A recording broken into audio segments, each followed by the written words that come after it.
एक थोड़ी सी झलक दिखाते हैं आपको इसी मार्कंडे पुराण में। इन कहां से ले रखे ये श्राद्धा के सिलसिले। एक मंदालसा नाम की औरत थी, उसने अपने पुत्र को शिक्षा दी, और वह ये ले रहे हैं। देख मार्कंडे पुराण के अंदर है, यही आपको सुना रहे हैं। ये काशी पृष्ठ से थोड़ा सा लेंगे। मंदालसा बोली महाराज, ये मंदालसा ज्ञान देती बिहारी है। मंदालसा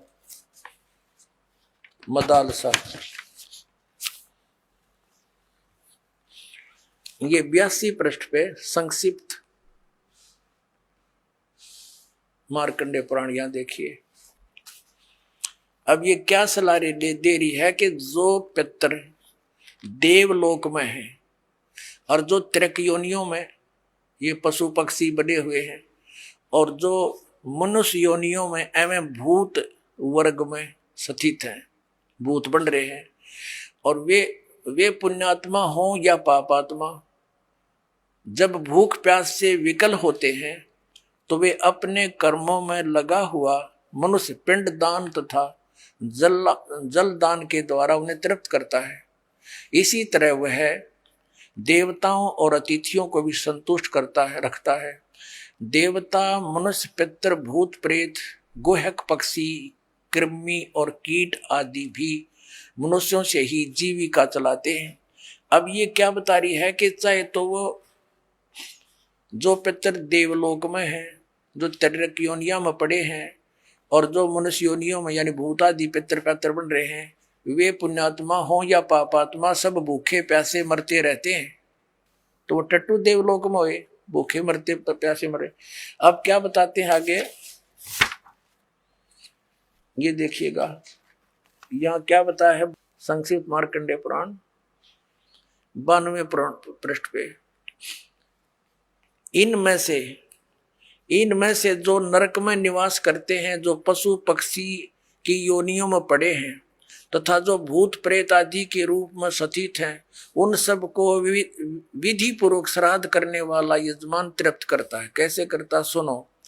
मनुष्य पृथ्वी पर जो अन्न बिखेरते हैं, उनसे पिशाच योनि में पड़े पितरों की तृप्ति होती है, जो जमीन पर दाने डाल देते हैं। बेटा, स्नान के वस्त्र से जो जल पृथ्वी पर टपकता है, उससे वृक्ष योनि में पड़े हुए पितर तृप्त होते हैं। जो रूख वृक्ष बन गए, उन नन्यों का नहा का जो वस्त्र ने छोड़ दिए ना, वो वृक्ष योनि में पड़े हुए तृप्त हो जाएंगे। अरे भले आदमियों। अब ये एक बार क्या था, परमात्मा कबीर जी काशी में गंगा घाट पर चले गए। गंगा का एक घाट बना हुआ है, वहां पर ये ब्राह्मण लोग सूर्य को यानी ऐसे सूर्य की तरफ मुंह करके गंगा से जल उठावें और वहीं डाल दें। कबीर साहब बढ़कर उसमें गंगा में घुटनों पानी में और ऐसे यूं करने लगे, गंगा के जल को पटरी में फेंक रहे पूरी स्पीड तक। अब वो सारे पंडित जी अपना काम छोड़ के कबीर साहब की ओर देखने लगे। कहने लगे, वो कबीर ये क्या कर रहा तू?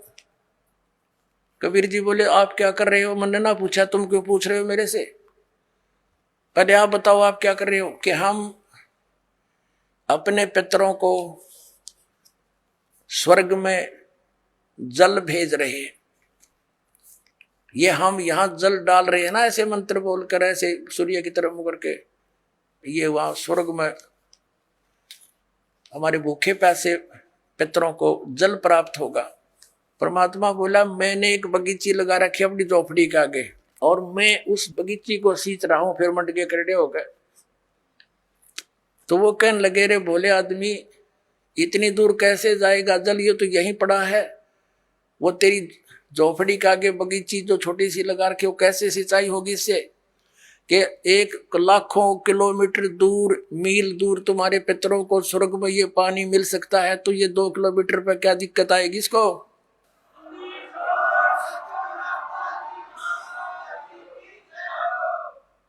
तो उनकी चौंध टूट गई। पंडित जिया ने फिर अपना गलती स्वीकार की, मालिक की शरण ग्रहण करी।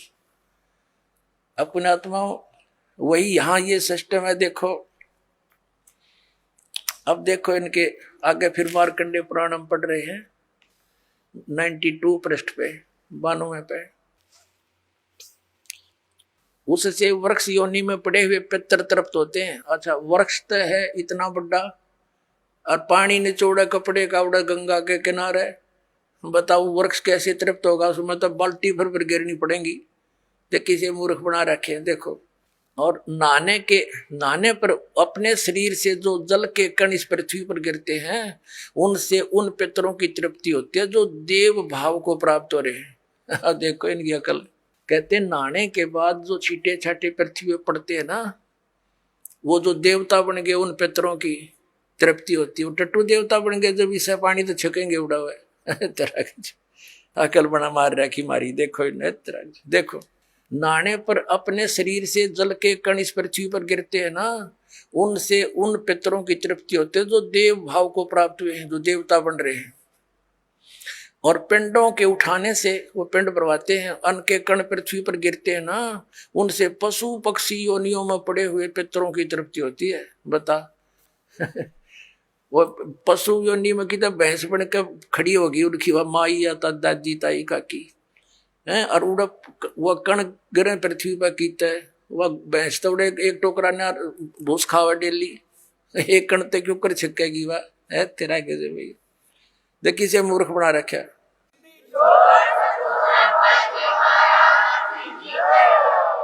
अब देखो, कुल में बालक जो श्राद्ध कर्म योग्य होकर संस्कार से वंचित रह गए, यानी बचपन में मर गए, श्राद्ध करे नहीं, तो वे बिखरे हुए अन्न और ये समाज जन के जल को ग्रहण करते हैं। ब्राह्मण लोग भोजन करने के बाद हाथ मुंह धोते हैं और चरणों का प्रक्षालन करते हैं, तो उस जल से भी अनन्य पितरों की तृप्ति होती है। बेटा, उत्तम विधि से श्राद्ध करने वाले पुरुषों के अन्य पितर यदि दूसरी योनियों में चले गए हों, तो भी श्राद्ध से उन्हें बड़ी तृप्ति होती है। अनन्य उपार्जित धन से जो श्राद्ध किया जाता है, उससे चंडाल आदि योनि में पड़े पितर तृप्त होते हैं।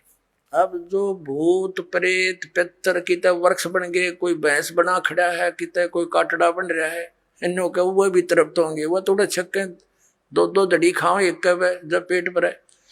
एक बार आदरणीय गरीबदास साहिब जी गांव छुड़ानी में हुए, जिनको परमात्मा मिले थे और सचखंड ले जाकर वापस छोड़ा था, उन्होंने फिर ये ज्ञान दिया। एक उनका शिष्य था किसान, और वो गरीबदास साहिब जी के पास बहुत समय बैठता था, प्रतिदिन सत्संग सुनता था, दिन में विचार सुनते रहते थे, बैठ जाते थे। तो वो एक दिन नहीं आया। गरीबदास जी ने पूछा, भाई कल क्यों नहीं आया? अगले दिन जब वो पहुंचा, उसने बताया कि महाराज जी कल मेरी माँ का श्राद्ध था, और हमारे गुरुजी वो पंडित जी आए थे, उन्होंने श्राद्ध निकाला, उसमें सारा दिन बिजी रहा मैं। कहा अच्छा भाई। फिर कहने लगा जी कल भी नहीं आन पाऊंगा मैं। पर गरीबदास जी ने पूछा कल क्या बात है? कि कल मेरे पिताजी का श्राद्ध है। कहा अच्छा। परमात्मा पहले भी बहुत समझाते थे गरीबदास साहब जी, लेकिन हमारी बुद्धि इतना काम नहीं करती, हम संसार के व्यवहार को घड़ा में तो देते हैं। तो कभी गरीबदास जी ने कहा भी एक काम करना बेटा, जब तेरे पिता का श्राद्ध निकाल ले तुम्हारे वो ब्राह्मण जी, उसके बाद 2 व्यक्तियों का खाना ले आना यहाँ पर। अब उस व्यक्ति ने सोचा गुरुजी अपने लिए मंगाते होंगे। जब उनके गुरुजी ने सारा काम कर लिया, तैयारी उसने सब लगा दिया, भोग भाग कौवे काव्य छका दिए, तो बाद में बचे हुए 2 रोटियों का 2 मनुष्यों का खाना लेकर के वो गरीबदास जी के मकान में आ गया। गरीबदास जी भी गृहस्थी थे, बाल बच्चेदार थे, किसान थे, लेकिन परमात्मा से परिचित हो चुके थे, तत्व ज्ञान से परिचित थे। उस भगत का ही खेत था, उसमें एक जोड़ी थी, छोटा सा तालाब जिसको लेट बोले। जब वो व्यक्ति लेकर आ गया 2 मनुष्यों का भोजन, गरीबदास जी कहने लगे आजा मेरे पीछे पीछे। अब उस व्यक्ति ने सोचा खेतों में कोई साधु संत आए होंगे, इनसे मिलने आते रहते हैं।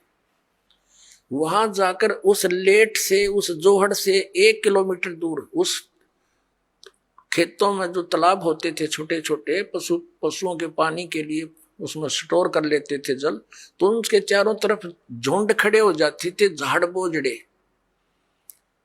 कांटेदार झाड़ियों के गुच्छे से बन जाते थे।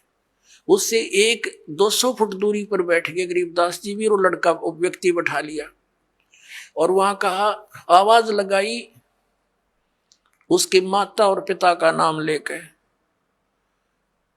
और उनसे कहा कि आ जाओ, तुम्हारा पुत्र भोजन लाया है। उसमें से एक गिद्दड़ और गिद्दड़ी निकल कर आए और वहां आकर खड़े हो गए और लीला थी गरीबदास साहिब जी की, और कहा, बेटा ये तेरी माँ, ये तेरा बाबू, ये तेरा पिताजी, इन्हें खिला भोजन। वो दर दिया खोल कर उसने।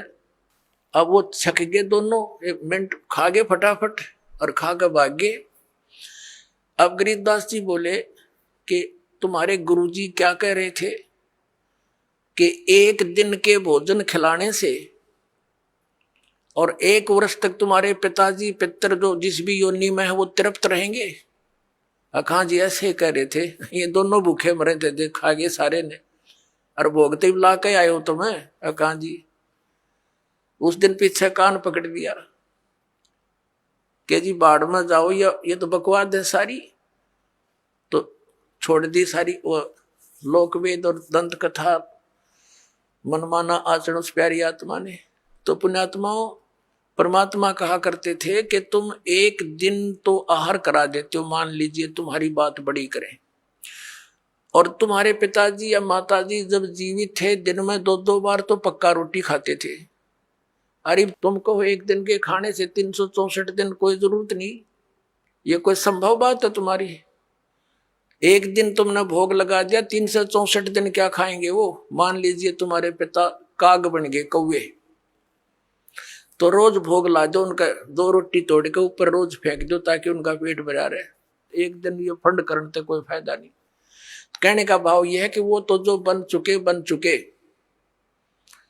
अब पुण्यात्माओं, जब हम सत भक्ति करेंगे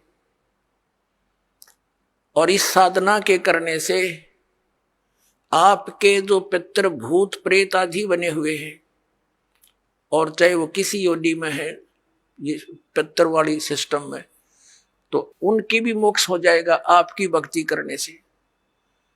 अब पुण्यात्माओं, ये सत्कर मान लेना, ये दास आपको समय अनुसार सब क्रियाएं बताएगा। इन एडवांस करने से आप अपना क्रम बिगाड़ बैठोगे। आप अपनी भक्ति करते रहो और समय आने पर ये सब आपके पितृ वगैरह भी